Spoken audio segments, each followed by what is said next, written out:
Mini episode 849 of the FDH Lounge is brought to you by Sportsology, delivering unconventional columns and webcasts about sports, TV, music, movies, and more. Follow them on the web at sportsology.com. The FDH Lounge. You'll want to schedule your life around it. A long time ago, on a gloomy, wet Cleveland spring night, two men stand alone amidst the late-night drizzle. Their voices echo across the vacant station parking lot as they debate the merits of the great American radio show that have been missing for far too long. On that night, an idea was born. That idea became the FDH Lounge.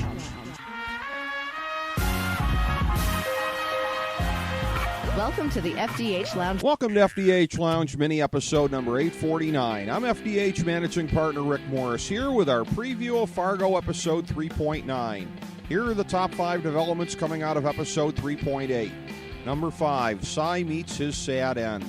Sure, he started the season as the smug douche fueling Emmett's condescending attitude toward his brother, but he's long since become a sympathetic figure compared to Varga.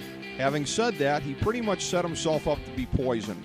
Accepting food and drink from Fargo was never going to be a good idea, and his demise, apparently irreversible, is probably going to end up fairly insignificant in Varga's endgame.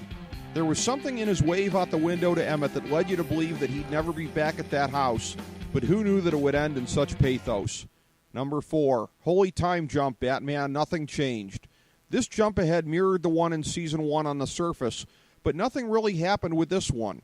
Apparently, we're left to extrapolate that Emmett's conscience worsened over those 3 months, but it's hard to understand, yet anyway, what was accomplished with this mechanism.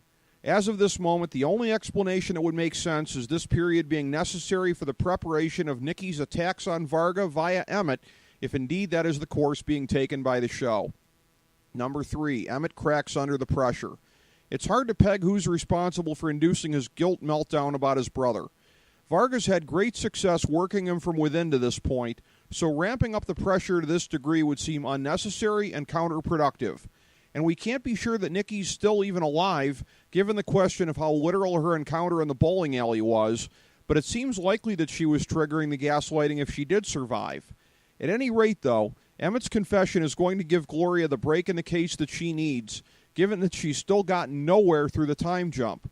Having him confess should, once again, put to rest the early season silliness about Season 3 excessively rechanneling the first 2, given that we haven't seen a development like this before.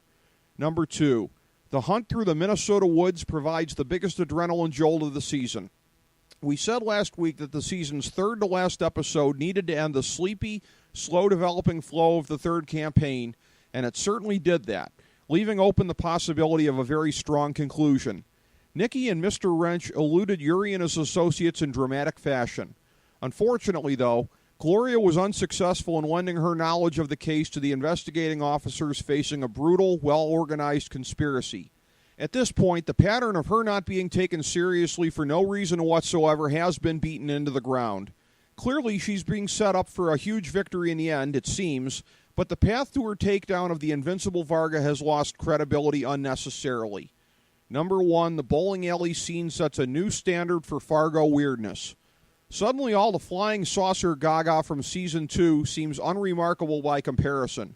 When Paul Moraine returned on that bar stool, channeling the Sam Elliott character in The Big Lebowski, it was one of the most gasp-inducing TV moments of this decade.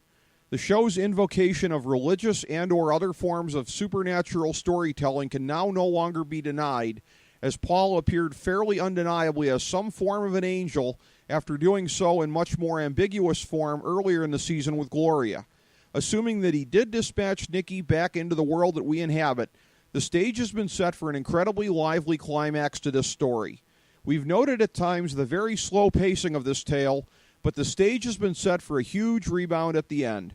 Thank you for tuning in to this mini episode of the FDH Lounge. As we bring the show to a close, we would like to extend our deepest gratitude to NBC, CBS, ABC, Fox, all Clear Channel affiliates, TNT, TBS, USA, UPN, Deadspin.com, YouTube.com, YTMND.com, MySpace.com, various blogs, Fox News, CNN, CNBC, MSNBC, IamBoard.com, Billboard.com, Google.com, ESPN, ESPN2, ESPN News, ESPN Classic, NBA TV, NFL Network, Sports Time Ohio, Athlon Magazine, Comedy Central, Cartoon Network, The Boomerang Channel, QVC, BET, The Spice Channel, Steno Notebooks, Manwich, Papermate Office Supplies, waitresses, strippers, bartenders, garbage men, janitors, microwave popcorn, the writers of The Office, Scrubs, Entourage, My Name is Earl, Oz, Metalocalypse and the Boondocks, Aquafina, and the periodic table of elements.